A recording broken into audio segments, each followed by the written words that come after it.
For the last 36 hours, roughly, the fire at the Weaver fertilizer plant in Winston-Salem has been burning, and it's still going at this hour. People within a 1-mile radius of that fire have been told to stay away from the area, at least for now. Our team is live this morning covering that story from just outside the evacuation zone. Rachel Ellis is on Indiana Avenue at Perimeter Point with fire officials.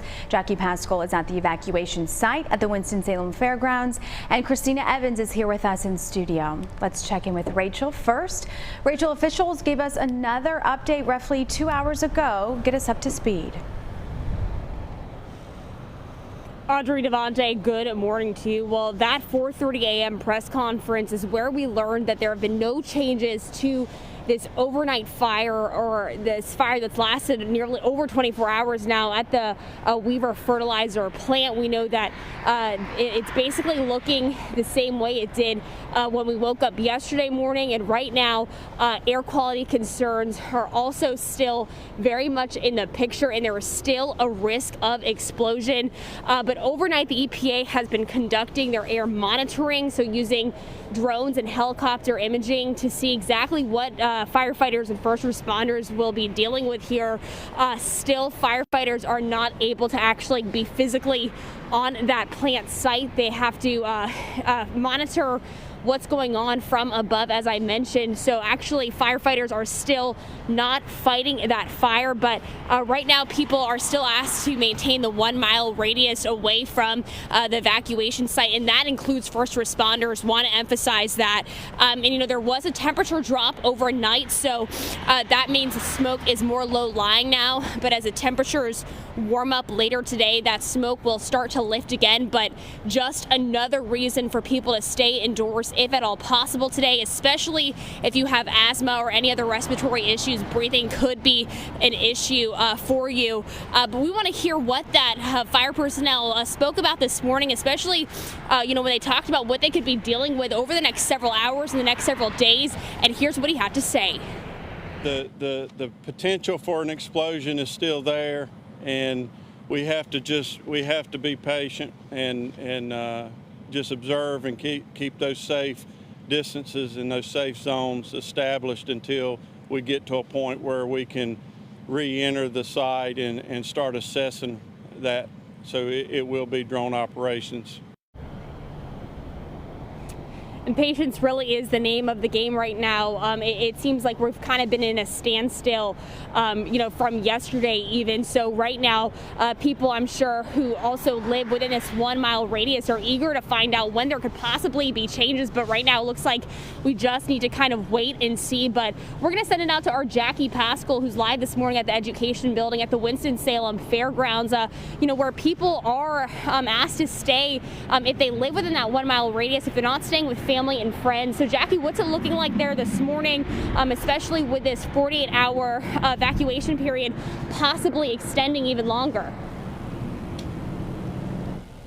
Well, Rachel, I popped my head in there a little while ago to the Education Building here at the fairgrounds, and there's only a handful of people inside this massive warehouse, so there's still plenty of space in here. People do need a spot to come for food or warmth or shelter. But again, they set this site up Monday night, and then they turned it into a full-on shelter yesterday for the American Red Cross volunteers. We're setting up cots. They have medical professionals on site. Again, lots of food and snacks available here.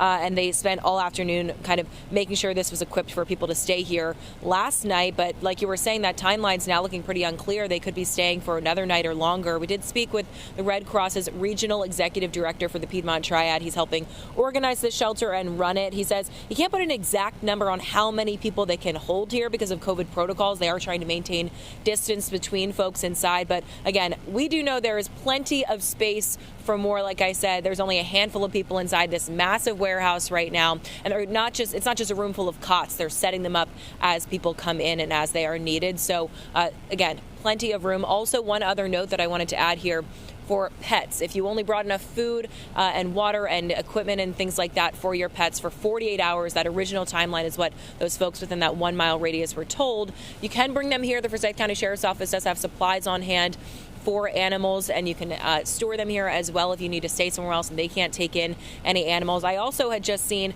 on Facebook the Robertson Creek Farm in Tobaccoville, not too far from here. They are offering free cat and dog boarding. They also say they can provide transportation, pick up your animal and take them there for as long as you need if you are one of those evacuated folks. We'll keep you updated on that timeline. I think a lot of people are anxious to hear exactly when they can get home. We'll keep it right here. We'll stick with you through it all. Live in Winston-Salem, Jackie Pascal, WXII 12 News. Jackie, Rachel, thank you both. 6:36 this morning, the chemical burning at that fertilizer plant is causing concerns about ammonium nitrate. Christina Evans is explaining what that is and why it could be dangerous. Christina.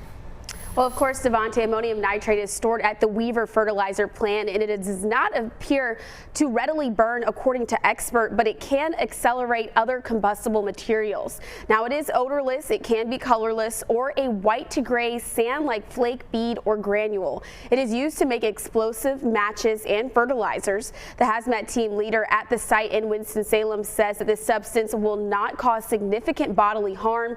He says that it's more of an irritant. He says that it can cause your eyes to burn or cause you to cough or sneeze or give you a rash if it does get on your skin. Christina, thank you. The Winston-Salem Fire Department has canceled its 11 o'clock update on the Weaver fertilizer plant fire. It says instead they will place updates on social media. There's no word this morning on when that next in-person briefing will be, but still on the planner for today, though. Governor Roy Cooper is set to meet with local officials about the fire that happened sometime later this morning. We also spoke a lot about the air quality as well overnight. That 4:30 update, we're told it was different overnight because of the low-lying smoke.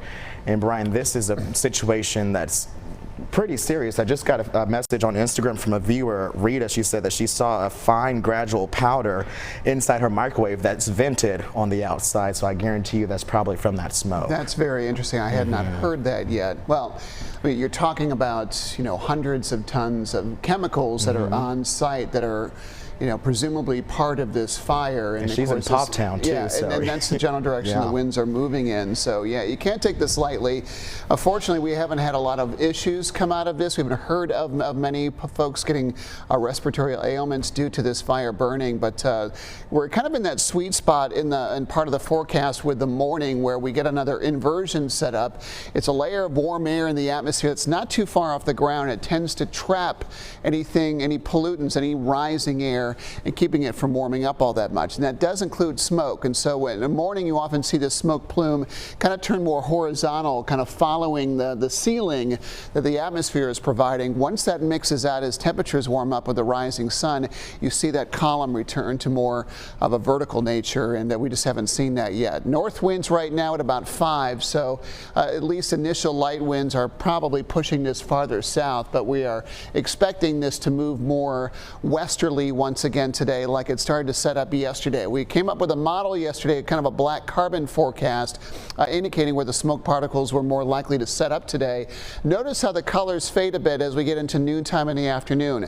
That's the inversion starting to mix out, and we'll start to see more rising air. So a lot of that smoke gets dispersed higher in the atmosphere than again closer to the surface. So again, if you smell smoke, you want to get indoors if you can. If you smell smoke indoors, you want to relocate entirely. Generally what we're talking about today. It's a milder Groundhog Day today. We'll talk much more about that trend for the rest of this week coming up.